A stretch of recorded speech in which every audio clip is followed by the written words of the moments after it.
So now what is a power function? So a power function is a function that can be represented in the form of f of x is equal to x to some power. Let's consider when we have, for instance, f of x is equal to x to the fourth. So right here, the power function is 4. How is the behavior of a power function similar to functions we are familiar with?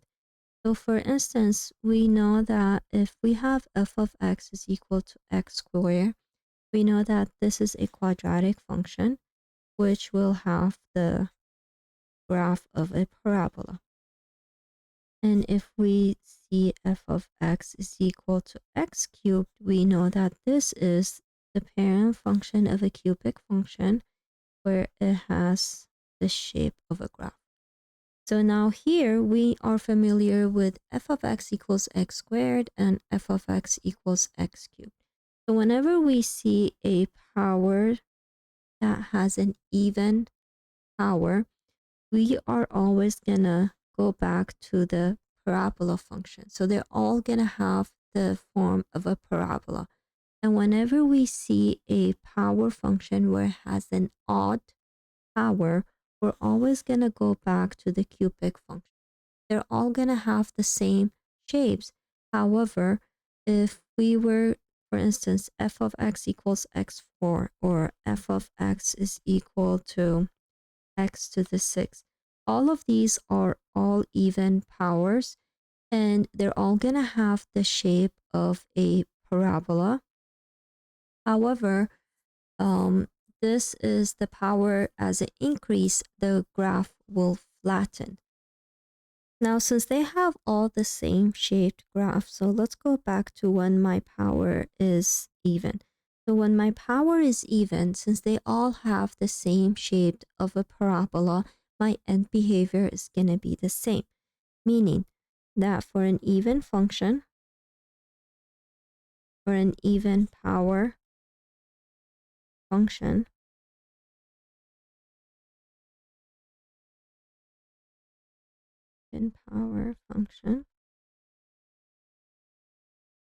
my long behavior of the graph is going to have the same long behavior of a parabola. So as x goes to infinity, my f of x or my output is going to go to infinity. And as x goes to negative infinity, my f of x is going to go to positive infinity. So that is the long-term behavior of an even powered function. So for an odd power function, my long behavior is going to have the same long behavior of a cubic function. So as x goes to negative infinity, f of x is going to go to negative infinity. And as x approaches positive infinity, f of x is going to approach positive infinity. So knowing the long-term behavior of an even powered function and an odd powered function, and notice that these are the parent function, no transformation is going on, they're always going to have these long behavior. Depending on the transformation, their behavior change. So a binomial function or a power function, it's always going to come with the form of x. So a power function is x to some power. A binomial is containing more than one term in the function, meaning, for instance, f of x is equal to a0 plus a1 x, a2 x squared plus a n to the x n, where the n right here is the highest power of the binomial function. So when we say a term is a binomial of one piece of any one piece of the sum. That is what we call is a term. So right here, a term in this could be a1 x. That's what we call a term.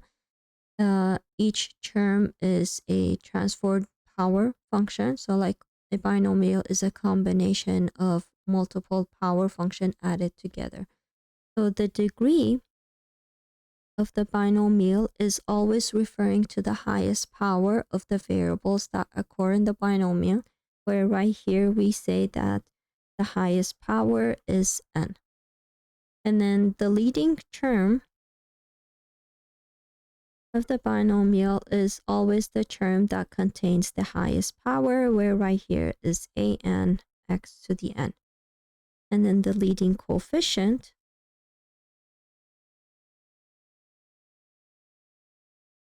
is the leading coefficient of the leading term, where right here is a to the n. And because of the definition of the leading term, we often rearrange the binomial so the power, we write them from descending order. So then we always write the binomial as an x to the n plus a2x squared plus a1x plus a to the 0. And the long-term behavior of a binomial is always determined by the leading term of the binomial.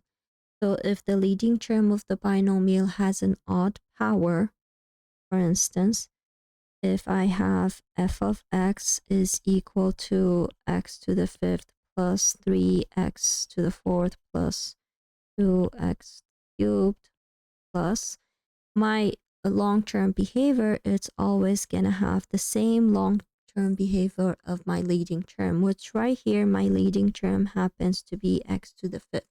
And I know that x to the 5th is going to have a shape of a cubic function. So whatever the long-term behavior of x to the 5th has, my binomial function is going to have the same long-term behavior. So for instance, if my binomial has x to the 8th plus x squared plus so on. Right here, my leading term is x to the 8th, meaning this binomial is going to have the same long-run behavior of the same as what x to the 8th will have, which right here happens to be a parabola. So whatever the long-term behavior of x to the 8th, my binomial function is going to have the same long-run behavior. So a binomial function, the short-run behavior of a binomial function, it's also gonna be my x-intercepts and my y-intercepts. So where the function crosses the x-axis and where the function crosses the y-axis. So for instance, if I have this function, x plus 1, x minus 4. So this function is a binomial, however, in factored form. So in order for me to determine the short-run behavior of this function, I need to find my x-intercept, meaning when my y is equal to 0. So since this right here is in factored form, it's easy to find my x-intercepts because now I can just take each parentheses and set it equal to 0 and solve for my x values. So I know x is equal to 2, x is equal to -1, x is equal to 4. These are my x-intercepts of these function. Now to find my y-intercepts of these function, I need to set x equals to 0.